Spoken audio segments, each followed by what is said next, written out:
Hello, welcome back to understand with excellence. अभी अभी क्या थोड़ी देर पहले रिज़ल्ट आया है यूपीपीसीएस का और उसमें मेरा भी रोल नंबर है। तो मैंने ये मेरा वैसे सेकंड प्रीलिम्स है जो मैंने क्वालिफाई किया है। और जो इस बार का प्रीलिम्स था उसके प्रीलिम्स की तैयारी मैंने सिर्फ 60 दिन में करी थी। ठीक है, टोटल हमने किया था 60 डेज़ में प्रिपरेशन। ठीक है, तो आज मैं वो स्ट्रेटजी आपके साथ शेयर करूँगा कि 60 दिन में क्या ऐसे प्लान करें कि जिससे प्रीलिम्स इजीली क्वालिफाई हो जाए। देखिए, डे बाय डे क्या हो रहा है, जो हर साल आयोग पेपर में चेंजेस लेके आ रहा है। ठीक, उसने सबसे पहले क्या किया, वन लाइनर को हटाया। अभी वो क्या करता है, स्टेटमेंट बेस्ड क्वेश्चन देता है। ठीक है, अब स्टेटमेंट बेस्ड क्वेश्चन देता है। इस बार उसने 2025 जो 24 में हुआ था अभी, उसमें इसने बिल्कुल सरप्राइज़ कर दिया था आयोग ने, और काफ़ी कट ऑफ कम भी गया है नो डाउट, और क्वेश्चन का पैटर्न भी उसने बदल दिया था। तो जो मेरी स्ट्रेटजी थी 60 दिनों में कैसे मैंने प्रीलिम्स को टैकल किया और मेरा पेपर मतलब मेरी कट ऑफ ईजिली क्लियर हो गई, क्योंकि क्लियर हुई तभी मेरा उसमें लिस्ट में रोल नंबर है। ठीक है, तो अब हम बात करते हैं कि प्रॉपर स्ट्रेटजी क्या मैंने करी थी उस टाइम पे। प्रीलिम्स के जस्ट 60 डेज़ पहले मैंने क्या क्या जो ज़रूरी स्टेप थे वो लिए थे, जिससे कि हम मेरा प्रीलिम्स आसानी से क्रैक हो जाए। और पेपर अनप्रडिक्टेबल होता है, डे बाय डे चेंजेस आ रहे हैं, तो उसके लिए आप हमेशा माइंडसेट पहले से रेडी रखिए कि पेपर कैसा भी आ सकता है। तो अगर आप ये मेंटालिटी के साथ जब जाएंगे तो आप क्या एक शॉक एब्जॉर्ब कर सकते हैं। अगर आपने पहले से मान लीजिए रटा रटाया एक स्क्रिप्टेड प्लान पे गए कि नहीं भाई पेपर तो वन लाइनर ही आएगा, तो अब जब आप वहाँ पहुँचेंगे ना और पेपर में स्टेटमेंट मिल गए, आपको रीजन मिल गया, एजर्शन मिल गए, आप वहाँ पे आपका दिमाग चकरा जाएगा। और आप हो सकता है आपको क्वेश्चन आता हो, बट आपकी जजिंग कैपेसिटी इतनी ख़राब हो जाएगी पेपर के पैटर्न को बदले हुए देख के आप पैनिक कर जाएंगे एग्जाम हॉल में। अब जब आप पैनिक करेंगे तो सीधी सी बात है कि आपका पेपर ख़राब होना ही होना है। तो आप पहले से ही दिमाग में बिठा के रखिए कि आप कितना भी पढ़िए, कैसे भी पढ़िए, सब कुछ कर लीजिए, सब कुछ तैयार होगा, बट पेपर में चेंजेस कर सकता है आयोग, कैसे भी वो किसी भी स्टेप पे कर सकता है। ठीक है, बट अगर आप चीज़ें तरीके से करेंगे तो आपके लिए चीज़ें बहुत ज़्यादा आसान हो जाती है एग्ज़ाम हॉल में। अल्टीमेट जो एग्ज़ाम हॉल होता है ना, सारा गेम वहीं पे होता है। एग्ज़ाम हॉल का जो प्रेशर डील कर लेता है वो आराम से प्रीलिम्स हो मेंस हो, मेंस तो चलो अलग गेम होता है, बट प्रीलिम्स की बात कर रहा हूँ, प्रीलिम्स आसानी से क्वालिफाई कर सकता है। तो अब हम आते हैं अपने प्लान पे। मेजर सब्जेक्ट क्या हैं जो बहुत मेजर है, मतलब जिन्हें आपको पढ़ना ही पढ़ना है और उसमें बिल्कुल कमांड हासिल करनी है। मतलब उसमें आप क्वेश्चन, मतलब अगर 15 क्वेश्चन आए हैं तो 15 में आपको 13 तक सही करनी है। इतनी एक्यूरेसी आपको लेके ही आनी है, आप कैसे भी मेहनत करिए। इसीलिए मैंने इकोनॉमिक्स और इन्वायरमेंट ऐसे करके ना ढेरों सब्जेक्ट नहीं लिखे हैं, वही सब्जेक्ट लिखे हैं जिन पे मेरा फोकस था इन 60 दिनों में कि भाई मुझे इस सब्जेक्ट से क्वेश्चन को गलत नहीं करना है, कुछ भी हो जाए मैं गलत नहीं करूँगा। ठीक है, तो पहला सब्जेक्ट था मेरा हिस्ट्री, दूसरा सब्जेक्ट था मेरा ज्योग्राफी। अभी मैं इसके रिसोर्स भी बताऊंगा आपको कि कौन कौन से रिसोर्स मैंने यूज़ किए थे। फिर साइंस, फिर पॉलिटी, और मोस्ट इम्पॉर्टेंट है करंट अफेयर्स।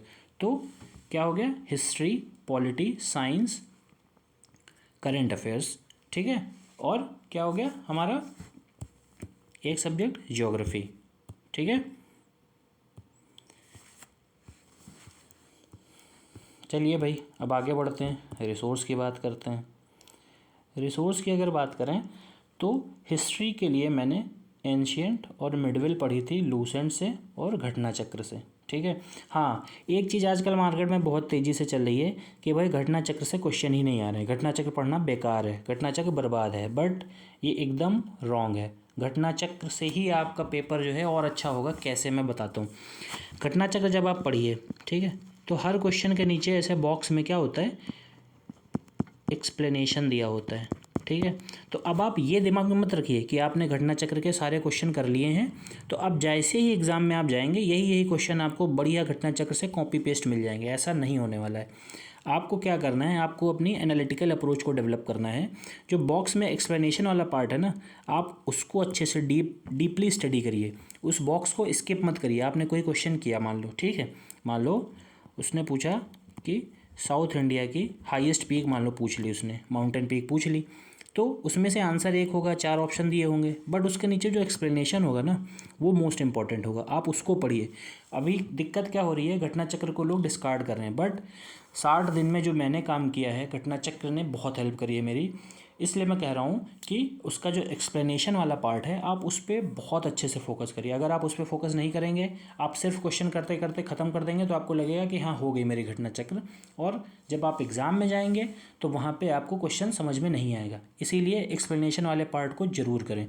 तो एंशिएंट मिडवेल कहाँ से, लूसेंट करिए और घटना चक्र करिए। फिर मॉडर्न हिस्ट्री पे आते हैं। मॉडर्न हिस्ट्री के लिए स्पेक्ट्रम एक बुक आती है, बहुत फेमस बुक है, सिविल सर्विसेज की कम्युनिटी की बहुत फेमस बुक है। और घटना चक्र करिए। घटना चक्र कैसे, सेम ये प्रोसेस, ठीक है। एक्सप्लेनेशन पे फोकस करना है, क्वेश्चन भी करने हैं, बट एक्सप्लेनेशन पे थोड़ा सा होल्ड करके पढ़ना है कि हाँ भाई क्या कह रहा है, एक्सप्लेनेशन है क्या। और हर घटना चक्र कम से कम 2 बार करनी है। तो मान लो 5 हैं टोटल, 4 हैं बल्कि, हिस्ट्री, ज्योग्राफी और साइंस, पॉलिटी, ये 4 घटना चक्र हैं हमारी।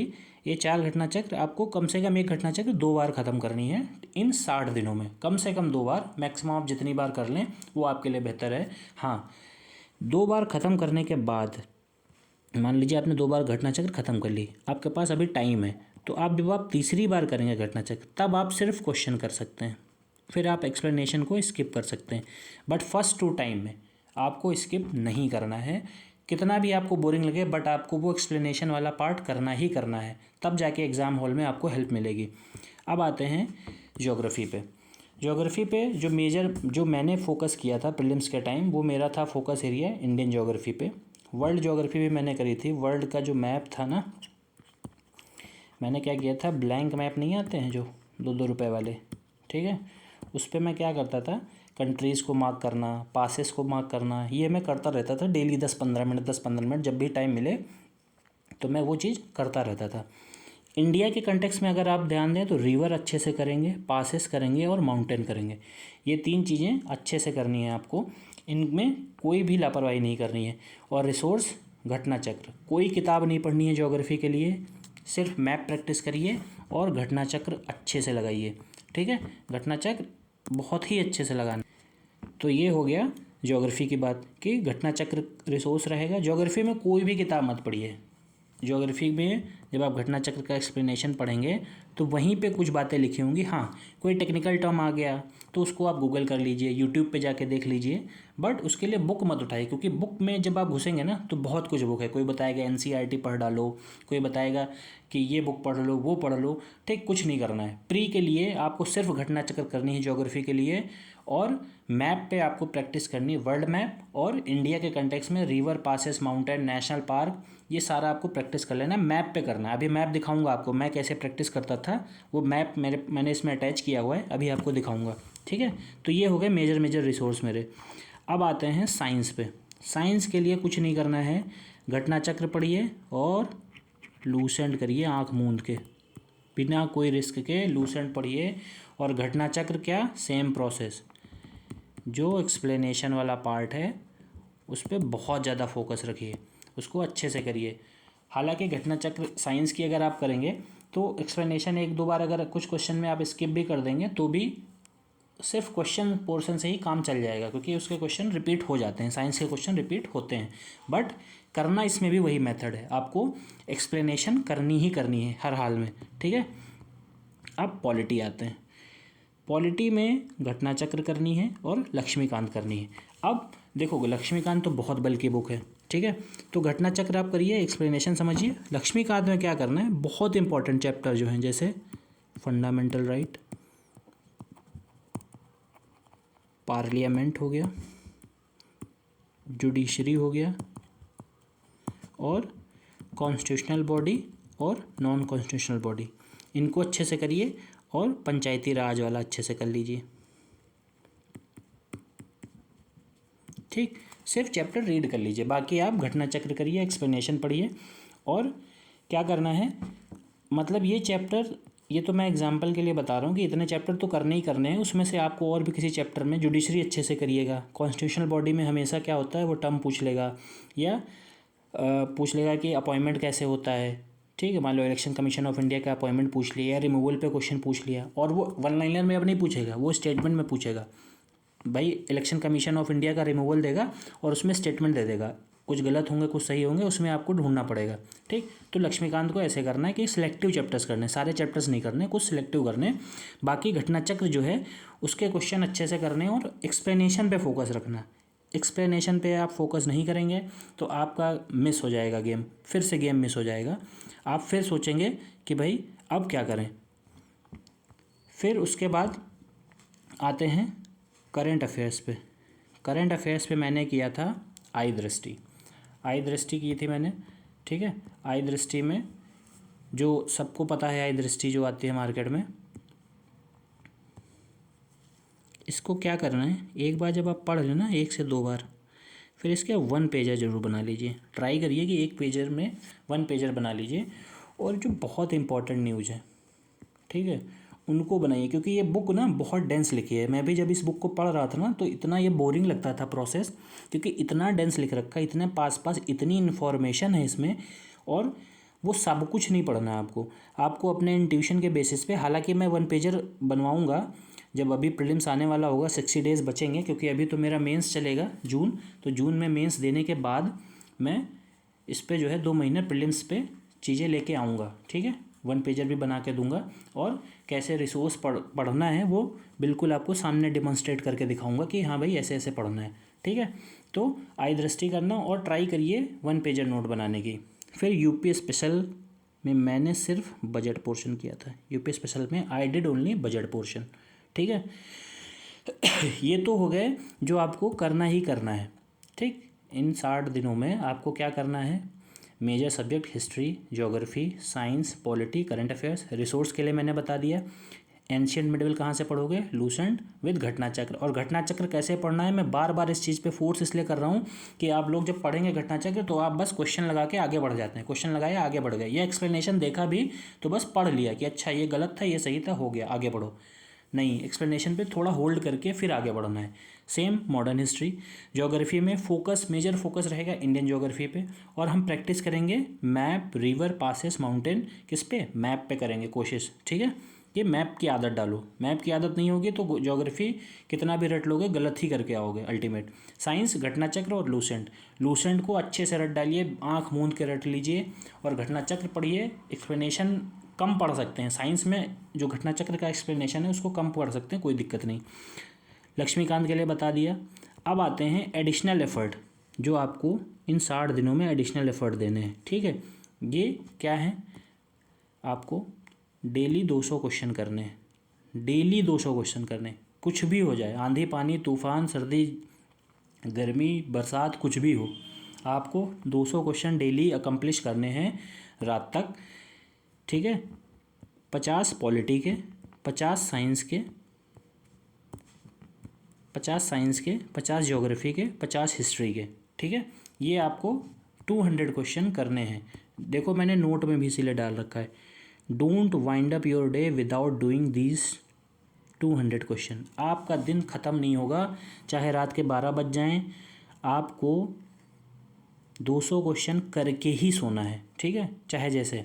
और अभी तो प्रीलिम्स, ये तो मैंने 60 डेज स्ट्रेटजी बताई है, ठीक है। जब 60 दिन रह जाएंगे तब आपको क्या करना है, अभी से आपको क्या करना है वो अभी मैं वीडियो में आगे बात करूँगा आपसे।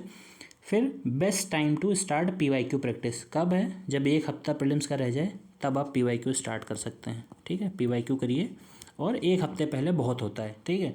लोग बोलते हैं PYQ अच्छे से करो, बिल्कुल अच्छे से करो, बट जब आप यहाँ तक आप पहुँच चुके होंगे, आपके दिमाग में सारी चीज़ें फीड हो चुकी होंगी, आपको सब्जेक्ट पे कमांड हो चुकी होगी, आपने ढेर सारे क्वेश्चन कर चुके होंगे, तब आप जब आप PYQ करेंगे 1 हफ्ते पहले, तो तब आप अच्छा परफॉर्म करेंगे और क्वेश्चन को समझने की आपकी कैपेसिटी भी बढ़ जाएगी। जैसे मान लीजिए मैंने 200 क्वेश्चन क्यों बताए भाई, मान लो फंडामेंटल राइट पे आपने 100 क्वेश्चन कर लिए, अब फंडामेंटल राइट पे कोई क्वेश्चन आएगा ना तो आपको गलत करने के चांस बहुत कम हो जाएंगे। आप जितना ज़्यादा यूपी PCS के प्रीलिम्स में आप क्वेश्चन करेंगे उतना ज़्यादा आप प्रीलिम्स को क्वालिफाई करने के करीब होते चले जाएंगे, ठीक है।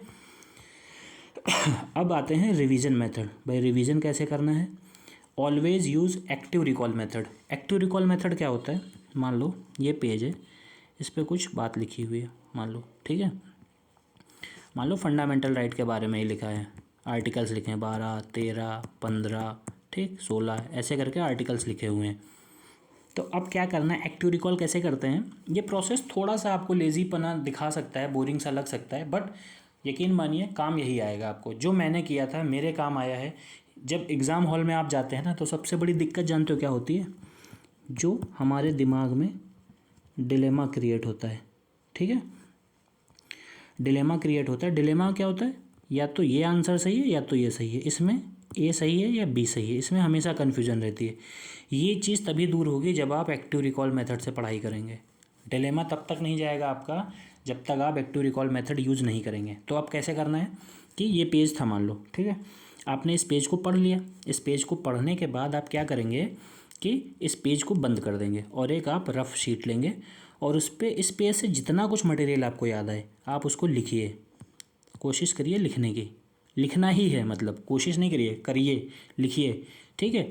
अब मान लीजिए आप आर्टिकल 15 भूल गए कि क्या था और आपने पेज पे लिखा, जो याद आए लिखा, आप आर्टिकल 15 मिस कर गए कि नहीं पता क्या था उसमें, क्या था, ठीक। तो आप क्या करेंगे, इस पेज को ओपन करेंगे और आर्टिकल 15 को जाके देखेंगे कि अच्छा आर्टिकल 15 में ये था और मैं भूल गया ये। उसके बाद जब आप दोबारा इस चीज़ को रिवाइज़ कर रहे होंगे तो आप यकीन मानिए जब आप एक्टिव रिकॉल कर रहे होंगे ना, आप आर्टिकल 15 को नहीं भूलेंगे, आपको याद रहेगा, आपके दिमाग में वो चला जाएगा, ठीक है। तो ये मेथड है एक्टिव रिकॉल मेथड, ठीक है। अब आते हैं अपना मैप प्रैक्टिस, आपको दिखाते हैं कि मैं कैसे मैप प्रैक्टिस करता था। ये देखिए, ये मेरा मैप था, ये मैं ब्लैंक मैप लेता था, ठीक है, और इसमें मार्क करते रहता था, ठीक। जैसे मान लो मैंने ब्रह्मपुत्र रिवर मार्क करी तो यहाँ से आई, यहाँ पे अरुणाचल प्रदेश में एंट्री हुई और इधर नीचे गिर गई, फिर इसकी ट्रिब्यूटरी ऐसे मार्क कर दी, ठीक। तो ये मैं ब्लैंक मैप लेके ये मैं प्रैक्टिस करता था। फिर मैं क्या करता था कि मैप में बिना देखे ऐसे मैंने रफली लाइन ड्रॉ कर दी कि हाँ भाई ये ब्रह्मपुत्र आई और यहाँ से अरुणाचल प्रदेश के थ्रू इंडिया में घुस गई। अब लेफ्ट बैंक क्या था, राइट बैंक क्या थी, तो दिबांग, लोहित, बूढ़ी गंडक, है ना, बूढ़ी दिहांग, धनसिरी, बराक, ऐसे करके ना मैंने रफली बनाता रहता था कि लॉन्गेस्ट, ठीक। आफ्टर बराक के बाद कौन सी है, सुबनसिरी है, फिर कामेंग है, बेकी है, मानस है। तो ऐसे रफली मैं बनाता रहता था, ठीक। ऐसे किया, यहाँ से लेके आए और यहाँ ऐसे ऐसे बनाते रहे, ठीक।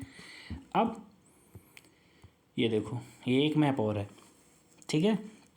इस मैप में भी सेम चीज़ है कि मैंने गंगा रिवर सिस्टम तैयार किया था। तो ऐसे मैंने क्या किया था, 10-12 मैप, और ये बड़े हैं, A3 साइज़ मैंने निकलवाए थे मैप, ठीक है, जिससे मुझे एग्जैक्ट ना पिन पॉइंट पे लोकेशन पता चले कि भाई जैसे मान लो यहाँ पे कुछ है, ठीक। जैसे मान लो यहाँ पे कोई रिवर जा रही है तो मुझे यहीं पे पिन पॉइंट कर सकें, ठीक, जिससे मुझे कन्फ्यूज़न ना रहे दोबारा।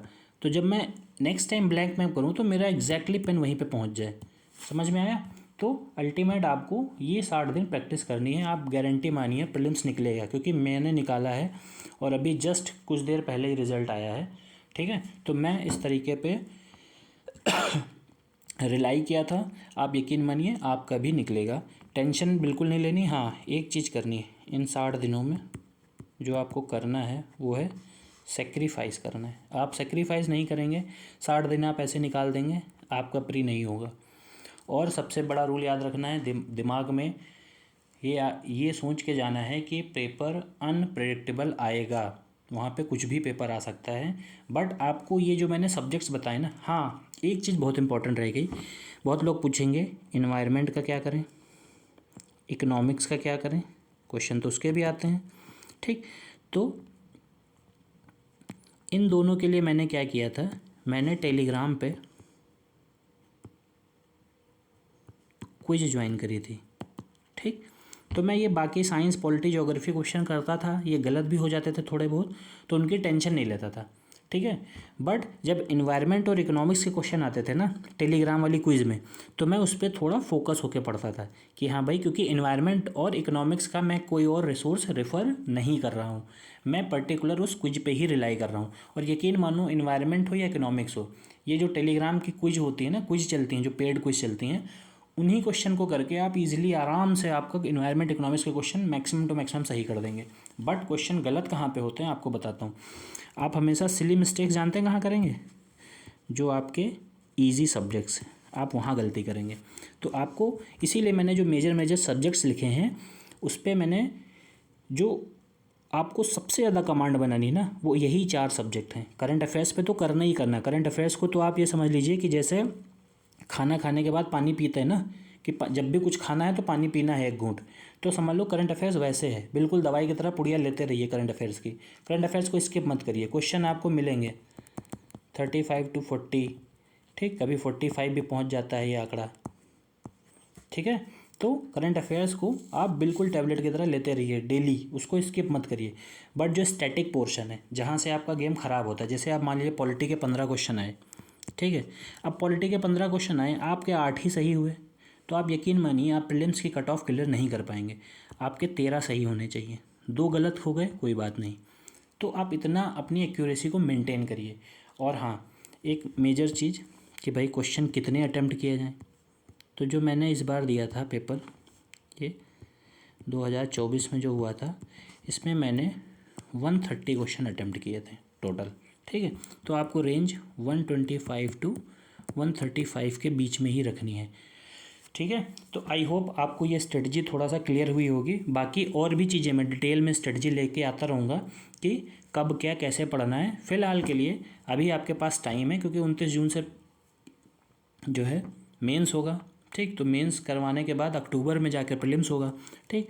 तो अगस्त सितंबर 2 महीने रहेंगे, इवन 2.5 महीने रहेंगे आराम से, 60 to 80 डेज़ रहेंगे आपके पास। कभी कभी बैकलॉग हो जाता है, आप किसी काम में फंस गए या कुछ काम करने लगे, तो हो सकता है 60 दिन आप एक बिल्कुल परफेक्ट तो कोई नहीं फॉलो करता ना। जैसे मैं था, मैं हमेशा 5 दिन प्लस बैक वो लेके चलता था, अपने डेज़ जो है 5 दिन सरप्लस लेके चलता था, कि भाई 1-2 दिन कुछ भी ऊपर नीचे हो गया तो ये इन 5 दिनों में से मैं यूटिलाइज़ कर लूँगा अपने वो दिन, ठीक है। तो अभी आप क्या करिए, जब तक मेंस नहीं हो रहा है, आप मान लीजिए जिनका प्री नहीं हुआ है, तो वो क्या करें, वो अपने बेसिक्स पे काम करें, बेसिक्स को क्लियर करें, ठीक है। उसके बाद जब मेंस मेरा हो जाएगा 29 जून को, तो उसके बाद मैं फुल फ्लेज में प्री के लिए डेली वीडियो डालूंगा और उस पर अपडेट देता रहूँगा कि कब क्या कैसे करना है। तो आई होप आपको ये क्लियर हुआ होगा। Thank you.